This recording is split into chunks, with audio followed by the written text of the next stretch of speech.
I'm going to introduce Joel. He's a well-known figure in our nation, has contributed extensively, but it's good just to know a little bit what he has done. Former position has been head of the policy coordination and advisory services in the presidency from 2001. He's been in government for a long time, but 2001 to December 2009. And he was the chief executive officer of the Government Communications and Information System. In 1998, since 1998, he has served head of communications in the office of President Nelson Mandela. He's also been involved in our liberation struggle. When we still, the ANC was banned, he's been in Radio Freedom. Now I know, when we were young, remember Teflop, Radio Freedom, if I ever ready battery, in between. That's the man he used to get us as young people mobilized. He's been in the African National Congress, is a member of the National Executive Committee. What is he doing now? He's an executive director and a board vice chairperson of MISTRA, Mapungubwe Institute for Strategic Reflection. Joel is got a passion for knowledge and research and thinking. And I'm really impressed whenever I listen to him because he gets you to think.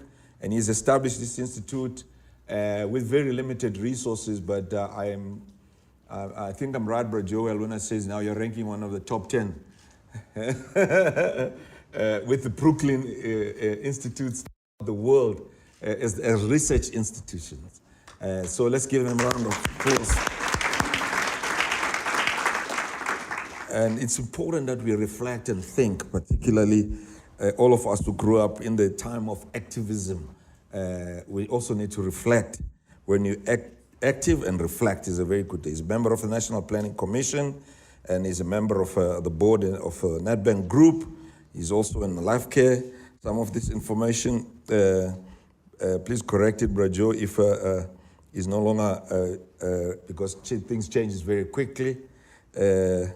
But he's very active as an independent researcher. He's also studied, which we encourage a lot here at the ULP. He's got an MSc,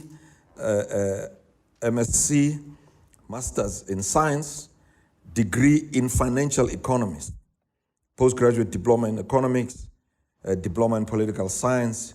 He studied in Russia, in Moscow, and when he was in exile for many years. So let's welcome Joel Netshitenzhe.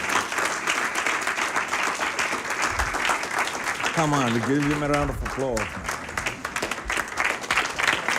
Thank you very much, Maurice.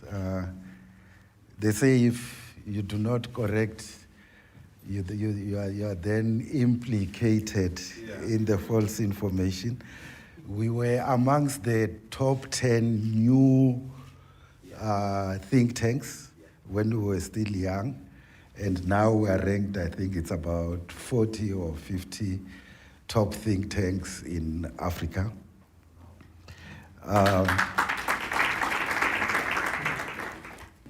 When Maurice persuaded me to come to this event, he told me that I'm going to meet a group of young people who are located in various sectors of society, in the private sector, the public sector, and making an important contribution to the development of our country.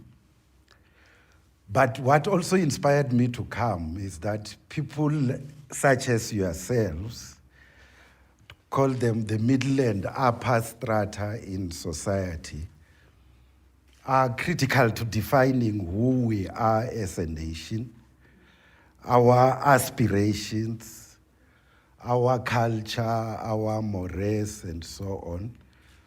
That's the place that you occupy in society. And in brief, what I'm saying is that you are leaders in your own right, beyond what is generally imagined. In social sciences, it is said that the middle and upper strata are by default people who help determine the thinking of society, even if you might be doing it in passive and subliminal ways. Merely by how you live, how you carry yourselves as individuals, you are giving an example not only to young people, but to society as a whole. I'll deal with the issue of leadership in a very broad sense, more as a collective rather than an individual characteristic, from the point of view of my own personal experience. Maurice insisted that I should also talk about my life story, and fortunately he has already stolen a bit of my thunder. He's going to talk about my degrees and so on. But I was going to be very brief in that regard because I don't think that life story is very exciting. But beyond that, I've always seen myself just as a cog in a big machine in whatever organization or organizations that I've belonged to. In terms of schooling, I grew up in the far north of our country, which is now called the Bembe district. And if I have to demonstrate that I might be the oldest in this room, started we used to call it Form 1. Yeah. Don't know whether it's grade 7, grade 8. In 1971, at boarding school. Many of you were not born by then. And I was more of a math-oriented student. Completed my matric in 1974. And if you are asking yourself the question, why 4 years? There was some school principal who thought I was disturbing other students in Form 1, and so decided halfway through the year to promote me to Form 2. And after completing my matric, I went to medical school, as was the case for students who did well in maths then. You couldn't do nuclear science or engineering. Black people were not allowed to do those courses, so you could only be a doctor. But I left after about 1.5 years, not because physiology and anatomy are quite difficult, but this was 1976. We had gotten arrested in the demonstrations in solidarity with the students of Soweto. And many of us came to the conclusion that there was no other solution to the challenges that the country was facing than having young people join the African National Congress and Umkhonto weSizwe. Before then, one had participated in political activities at high school and at university. We were in what was then called the South African Student Organization, SASO, which was formed by people like Bani Pichana and Steve Biko. And we had also the fortune of interacting with them, especially Steve Biko. He had already left medical school then, but during holidays when we did community work, we would go to King Williamstown and Ginsberg, where he was banished, and would interact with him. And that's where many of us came to appreciate the kind of leader that he was.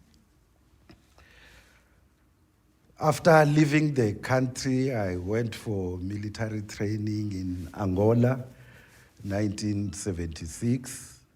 And I was more in the commissariat, which is the political division of Umkhonto weSizwe. And later, 1978, I was recruited to work in Radio Freedom, as was indicated, as well as the journal of the ANC, Maibuye. That's when I shifted to Lusaka to work in the Department of Information and Publicity of the ANC. And this does relate to the issues that we are reflecting on tonight, because we were quite privileged as that group in that Department of Information and Publicity to work directly with Thabo Mbeki and Oliver Tambo. We learned about how radio scripts are prepared from the weekly scripts that Thabo Mbeki would prepare for presentation. In Maibuye, both of them, Thabo Mbeki and Oliver Tambo, would edit the articles that we wrote. And I like telling a story about an experience of direct interaction and perhaps an element of mentoring that I went through personally. As the editor of Maibuye around 1980, 1981, there was the Matola massacre. That is when the soldiers of the regime killed people in Mozambique. And Oliver Tambo went to address the funeral, and we decided to transcribe his speech for publication, front page of Maibuye, for circulation in the country. But we had butchered both the language and the punctuations.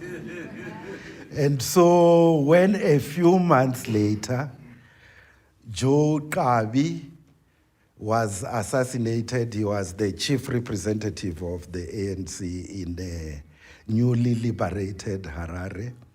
Oliver Tambo knew we were going to do the same thing, transcribe the speech and put it on the front page of Maibuye. And we received a surprising call. I'm coming to Makeni, that's where the DIP, or Department of Information and Publicity, operated from, to help you with the speech. We didn't quite understand what he wanted. And so he sat down with me for, I think, about 3 hours, correcting the transcript, the language, the punctuation, the difference between a colon and semicolon and a comma, what are parentheses where you can use a dash, and so on and so forth.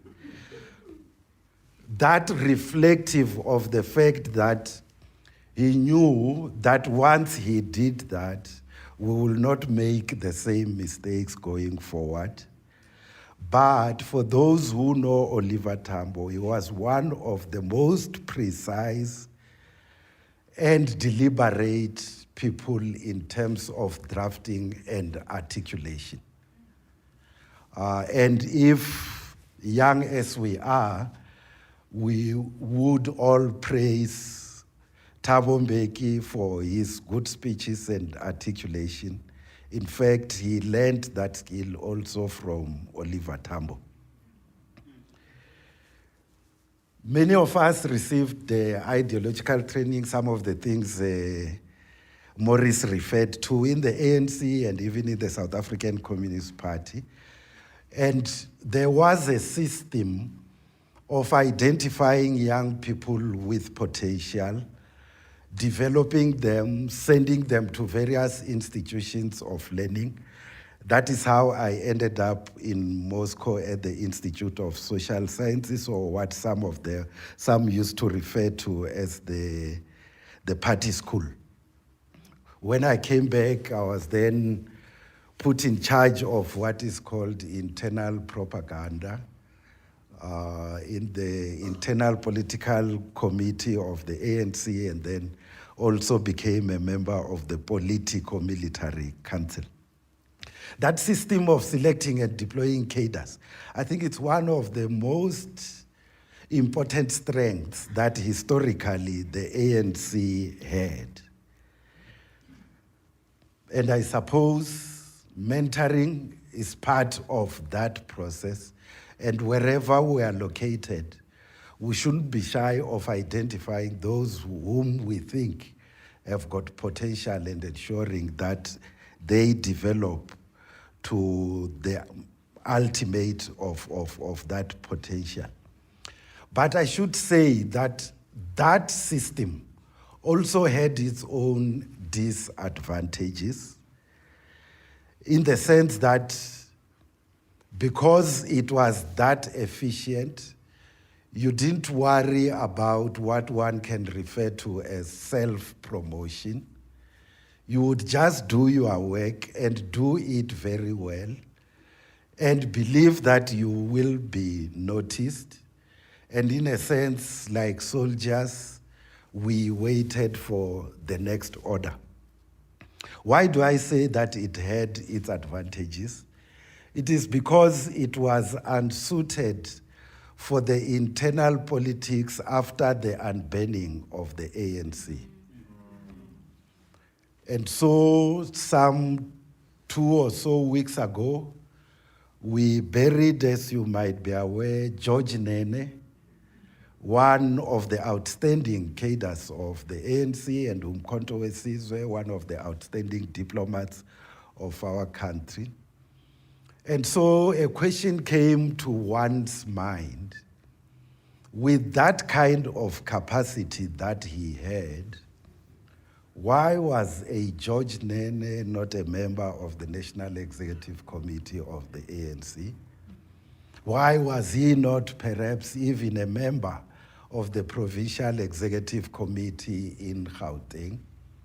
There are all kinds of other detailed dynamics that I will not go into, but I'm trying to use this to illustrate that waiting for the next order is not adequate for potential to be discovered.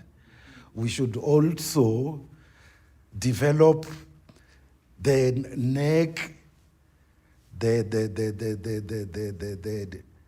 capacity and approach as individuals to make sure that those talents that we have are noticed, because we are promoting them amongst peers and in broader society. Otherwise, they will not easily get noticed and discovered. We shouldn't be too shy to indicate what our skills and our potential are. Maurice also said I should talk about authors that might have influenced my understanding of leadership values.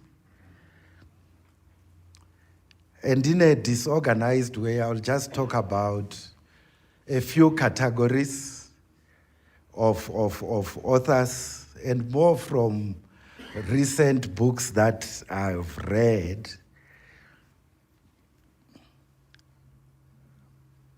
The first category is about the rise and fall of civilizations.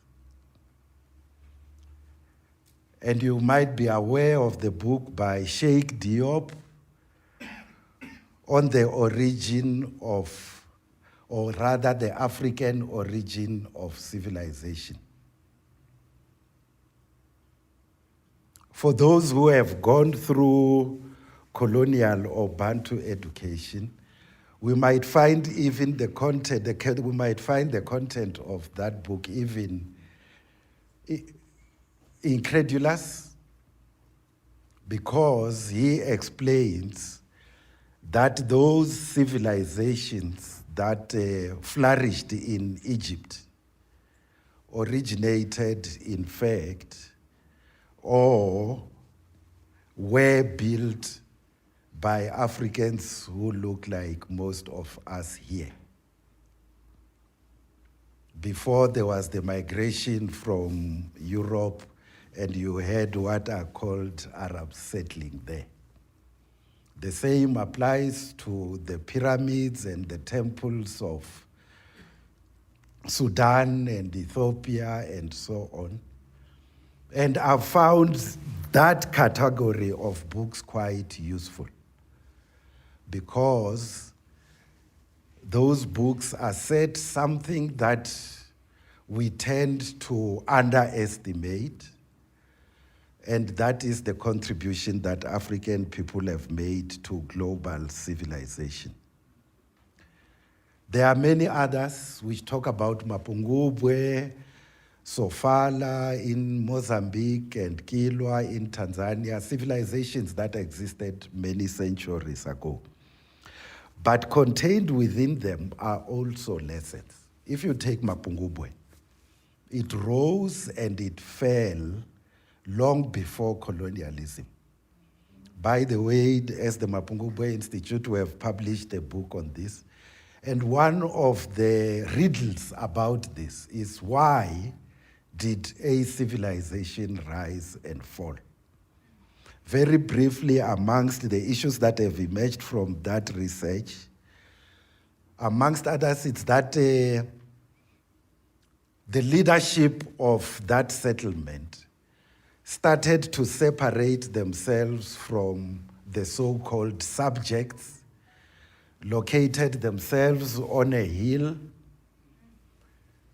The artisans who were producing those golden artifacts, the rhino, the leopard, and so on, started occupying a special place in that society and also got removed from the mass of the people. So extreme class stratification started to create conflict within that society. There were also environmental issues and changes in trade routes and so on. But from books of this kind, we are able to learn about civilizations that rise and fall. And this has happened not only in Africa. The Roman Empire would be another example. And there's an interesting book by Robert Harris called The Imperium, which is a novel about what was happening in Rome at that time. The importance of this, for me, is that I would assert that what we have attained in South Africa has the potential to become a unique civilization. But it can also rise and fall depending on what we do as this elite assembled here and as society broadly. The other books, the other category, would be about books that deal with matters of race and class. And there is a tome by Jack Simons of the same name. I think it's Race and or Color and Class, but yeah, which deals with these issues. Important for us in this current environment, because as many amongst us as Black people rise on the socio-economic ladder, we should not forget that there are the mass of the people, the majority who are being left behind. And we might end up with a situation in which a minority amongst Black people is co-opted into the lifestyle of the erstwhile settler community. And if we do not deal with challenges of inequality, the same anomie, the same tensions, the same struggles that existed before 1994 are going to emerge going forward. The other category of books, it's about evolution of societies. Many societies across the world. I would say that one of the books that has made an impression on me, a good novel, but also describes class society, is Dickens. I think many might have read it, A Tale of Two Cities. There's another one, Grapes of Wrath, by, I think it's John Steinbeck, about the fate of poor people in the United States of America, white people, by the way, in the 1920s and 30s. War and Peace by Tolstoy. It's a big tome, but it describes the psychology of societies and leadership. And there are many others by Laguma, Chinua Achebe, Ezekiel Mphahlele that describe similar phenomena in South Africa. Then, of course, there are the political classics, which would include books, even if you are not Marxist, which can be of use in understanding the evolution of societies, such as The Origin of the Family, Private Property, and the State by Frederick Engels. He even describes how patriarchy has emerged and says historically, in fact, there might have been societies where the dominant gender was female, but I suppose men wouldn't want that to happen. And the last category would be biographies. We're all familiar with many biographies about individual and books about individual development, ranging from Mandela's biography, but in addition to that, if you have the time, get Beyond the Engeli Mountains, which is the biography of Oliver Tambo. You'll realize later why I'm emphasizing this one. There's also a book that I think should be popular amongst people of your age. I'm saying so because it happens in all families. One of my children, I think, was quite capable now at high school, but was performing worse than the elder one. And then later we discovered that she had read The Outliers by Gladwell, to say it's not because I'm less intelligent than her, it's because she works very, very hard.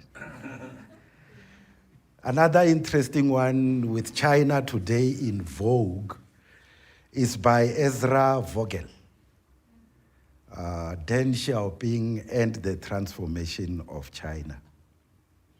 Tells you about his history, how he was trained, and how he worked in France as an ordinary worker, came back, they led the revolution. During the Cultural Revolution, he gets arrested and banished to some village, but he decides to retain his self-confidence and patience, and as we all know, came back, rose, and he is the one who initiated the transformation through which China has gone now. So those are the kinds of books that I found quite useful. On the issue of leadership, I will speak more as a researcher and an observer, because as I was saying, I see myself more as a cog in a big machine. And as Maurice was saying, I prefer doing research, digging up evidence and logic in natural and social phenomena. And perhaps what is not sufficiently appreciated is that had it not been for apartheid, many of the people who were in the liberation movement would have been elsewhere. I suppose myself, if I didn't fail, I might have become a doctor. Not, or maybe anything else.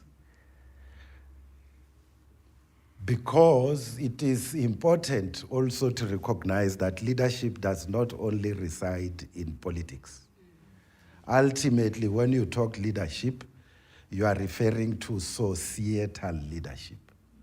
Coming back to the point I was making earlier, that merely because of the work that you do, the professions you have, and where you are located, you are yourselves leaders of society. I will use the example of 3 leaders that you are familiar with to illustrate the issue of attributes in terms of values and perspectives, as well as style of leadership. The first one we are all familiar with, it's Nelson Mandela, and we would all know that he strode the terrain of leadership with ease. Some might even argue that he was a born leader. You might have seen the tribute that I wrote after he passed on, to say even if he had not become a leader of the ANC, he might have been a leader of the legal profession, or perhaps because he settled there when he first arrived in Johannesburg, a leader of the gangs of Alexander.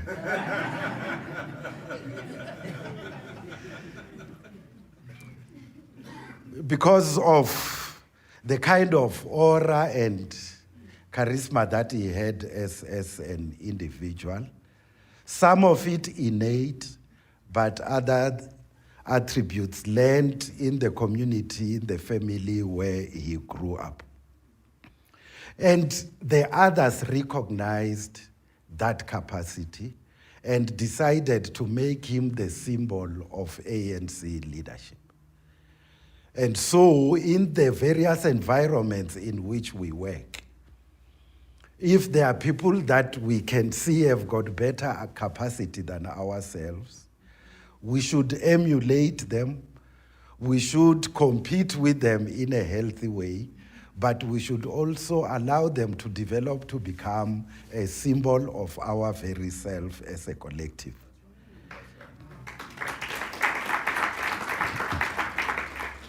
And with Nelson Mandela, he knew the impact that he had and used it to maximum effect. And I would say leaders like him have got a very keen sense of a moment of history and how to become its instrument. And I think his greatness beyond the earlier years, as we know, was represented by his realization that the time for negotiation and a peaceful transition has come, even if other leaders in the ANC did not agree with him. The second person is Oliver Tambo, who I was talking about earlier. Quieter than Mandela, more reserved, and acted more as a force of example and unifier. That is why for all those years, from the early 60s to the 1990s, when many liberation movements split and had all kinds of problems, he was able to maintain the unity and the integrity of the ANC. And in him, you would immediately recognize his natural intelligence. You might be aware, he studied mathematics and the natural sciences at Fort Hare, came back to St. Peter's, became a teacher. Because he was getting more and more active in social affairs, decided to study law and passed, became a lawyer. He was also a musician. a Christian. In fact, they say he also wanted to become a pastor. And in those qualities, you would then identify in an Oliver Tambo the best amongst us.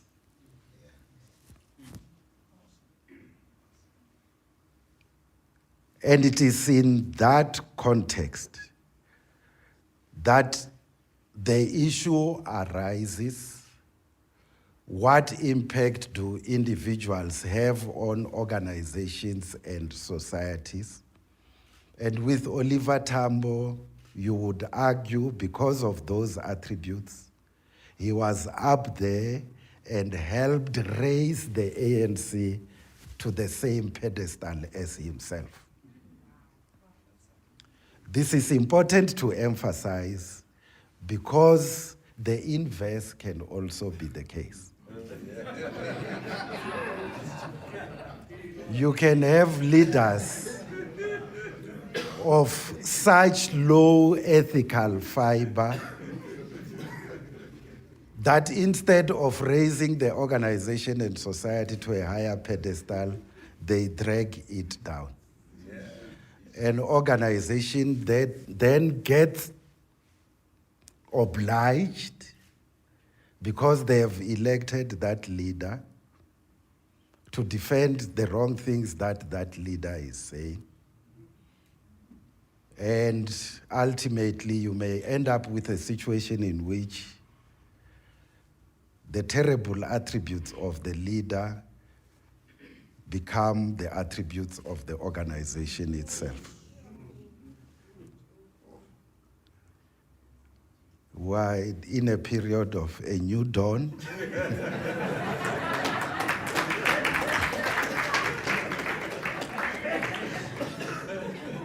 and Tumamina.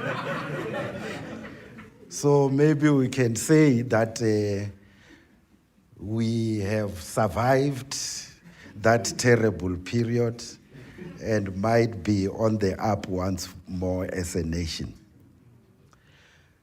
Then you have leaders, the third one, like Thabo Mbeki. I think we will all agree, a man of sharp intellect and sense of vision. One of the tragedies is what has happened to the concept and praxis of the African Renaissance. Let's hope this will be revived in this new period. But also a person who was very clinical, and should I add also stubborn? Stubborn, like for those who have read Hard Times by Charles Dickens. Stubborn like Great Grind. One of the quotations of Great Grind in that book is, "Facts and only facts matter." Yeah. Put nothing else in the minds of young people. So he was stubborn in that sense. That can be good in order to give leadership. When he started talking about the African Renaissance, people thought he was dreaming. But the emergence of the AU, the APRM, and NEPAD, and so on, demonstrated that Africa, in fact, can take itself to another level. But that stubbornness also resulted, I would argue, in a refusal to adapt and bend to changing circumstances within the ANC. Particularly, a failure on his part to recognize the decline in the quality of the membership of the ANC. Because the question can be posed, how could such a capable leader experience the tragedy of Polokwane and the subsequent recall? In a sense, it's because he was stubborn, I think, in a positive way. Dante, the philosopher of ancient times, said something like, there are moments in the life of societies or communities where the people shout, death to our life and life to our death. When people are leading themselves to self-destruction. And should a leader then oblige them? This is both a practical and philosophical question that would attach to that style of leadership that Thabo Mbeki had. He decided not to oblige wrong things, but we can argue 10, 12 years down the line, or is it 11, 10 years down the line, that history has absolved him. It's a practical question about leadership. How should you relate to difficult moments of that kind? I'm not saying that is the correct approach or the correct answer, but it's something that we can learn from. I also think that one of the principles of leadership that are rarely talked about in relation to the ANC is what I would refer to as complementarity in a leadership collective. And so, to talk about a particular generation, you would have the Nelson Mandelas and Lillian Ngoyis, who were tacticians and organizers. You would have the Walter Sisulus and Oliver Tambos, who were strategists. You would have the Harry Gwalas and Elias Mutsaledis, who were stubborn militants, who didn't want to compromise on anything, but critically all complementing one another to produce a synthesis. And in my view, and in that historical sense, that is why the strategy and tactics, the pronouncements, the approaches of the ANC were unassailable. Because what emerged from even quarrels in leadership structures of the ANC would be a synthesis that covers every flank and every possibility. And so, I suppose even wherever you may be located in management positions or even in boards, having someone who differs, someone who raises issues in a manner that does not necessarily conform with the collective, does not mean that that person is useless, but they are adding to the wisdom of the collective. It is important that when we constitute leadership collectives, we take that issue into account. Let me now just come very briefly to some other attributes of leadership that you would be familiar with. To reiterate, as we were saying about Mandela, the ability to identify a historical moment and you yourself to become that instrument of history is very critical. We now talk about the second phase of transition or whatever else. The question is, what contribution should all of us make to that effort?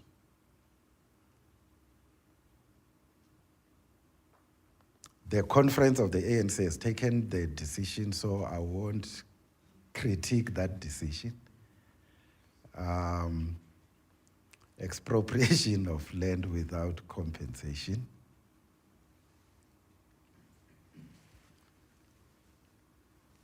Some may argue it may reflect a bit of that Dante phenomenon when people say life to our death and death to our life. But where are the creative ideas from the minds that are assembled here on how we can attain the equitable redistribution of land without creating social instability? The contribution on those issues should not be an issue that simply because you are not a member of the ANC, you simply sit and wait for someone to take decisions. Let us all become part of the discourse. Let 1,000 flowers bloom. The other quality of leadership, in my view, is the ability to acknowledge your own weaknesses. Through brutal self-criticism, to then appreciate that there are others who might be better than you on something else, and assembling them as part of that collective.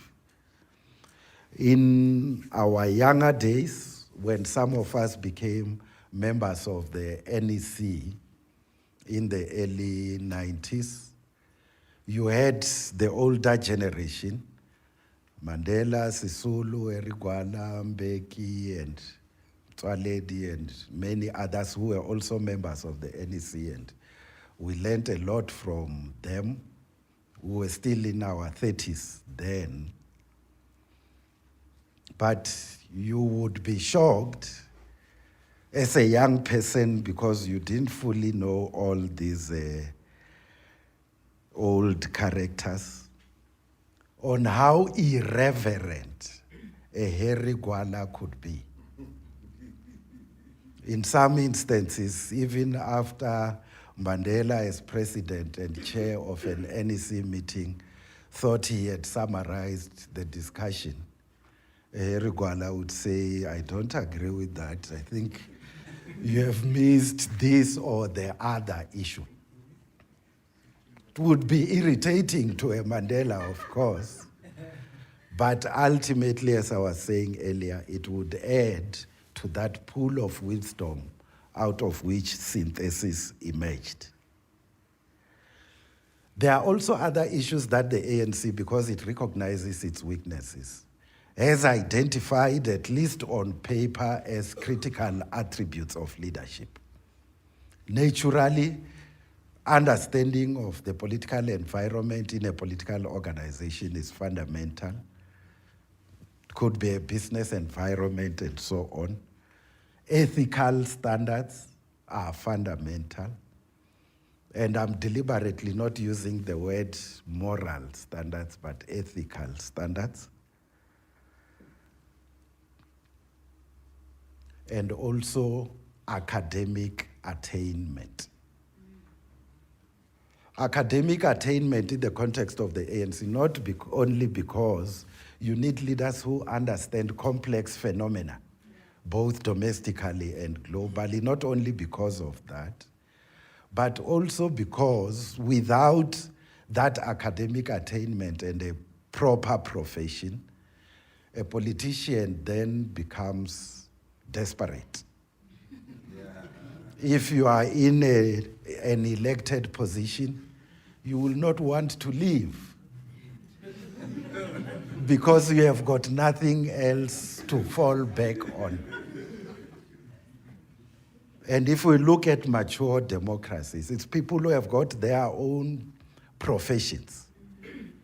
And politics is public service from which they can live if and when the need arises. I suppose in the current situation, one can also make the point that leadership should also find expression in the strategic acumen to forge a social compact. Try as it may, the government will not be able to implement the program that is identified in the National Development Plan on its own, nor can the ANC. And so uniting various classes and strata in society, various partners, the business community, the trade unions, the intellectual community, the professions, and so on, it's one of the critical skills that we need in this phase to forge what we call a social compact, to persuade whether it's the business community or the workers that yes, there are benefits that we can derive from growth, from higher rates of investment, but there might be instances also where each of the social partners is required to make a sacrifice to the attainment of that Vision 2030. So the ability to unite various sectors of society, it's amongst the most important attributes that we need to have in our leadership today. Of course, leaders must be driven. A. Mandela had ambition and drive, but that should be balanced by sensitivity and social consciousness. In the context of the business community, for instance, those who have read American novels or history would know about what were called carpetbaggers, those cutthroat kind of business people that used to move in all kinds of places to grab resources and so on, and ensure that they rise on the back of other people.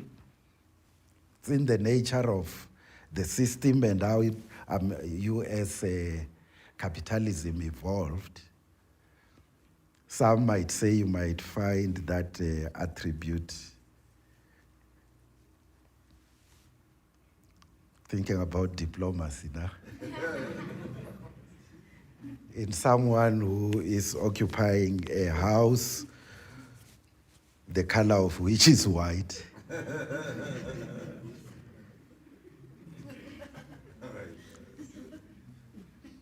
Creating problems for everyone, including an extreme form of protectionism that is undermining the global economy. Well, I'm saying that element needs to be balanced by having read some of his speeches,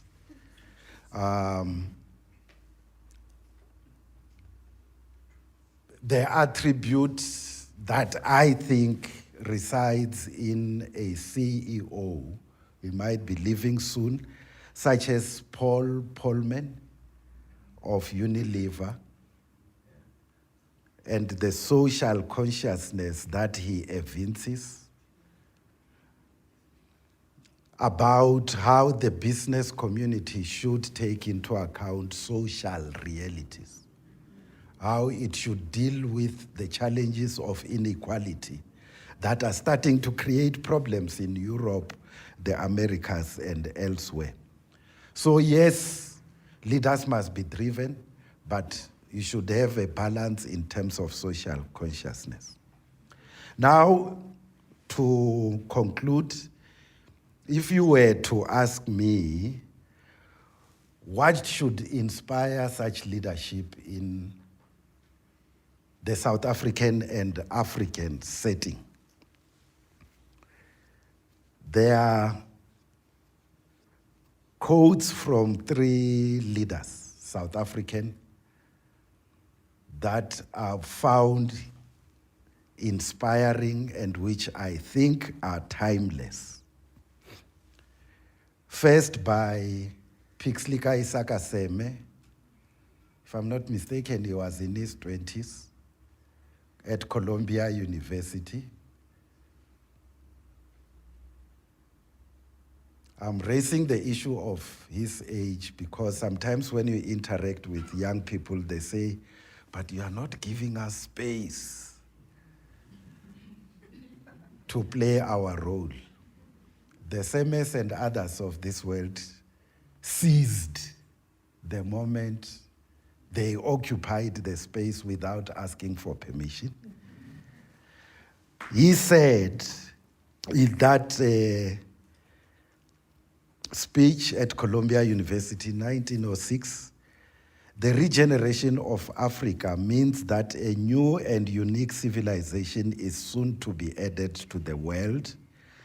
The most essential departure of this new civilization is that it shall be thoroughly spiritual and humanistic, indeed a regeneration moral and eternal. End of quote. Then Chief Albert Luthuli, in his book, Let My People Go, I suppose we all know who Chief Albert Luthuli is, says somewhere ahead, there beckons a civilization which will take its place in God's history, along with other great human syntheses, Chinese, Egyptian, Jewish, European. It will not necessarily be all black, but it will be African. The last one is Steve Biko, who said, the great powers of the world may have done wonders in giving the world an industrial and military look, but the great gift still has to come from Africa. That is, giving the world a more human face. I think that is what should inspire all of us as proud Africans, not merely to be co-optees of environments in which we operate, which have been inherited from the colonial past, but to become instruments of changing those environments and ensuring that African people, in the broad sense, contribute proudly, effectively to human civilization in general. Thank you. Thank you.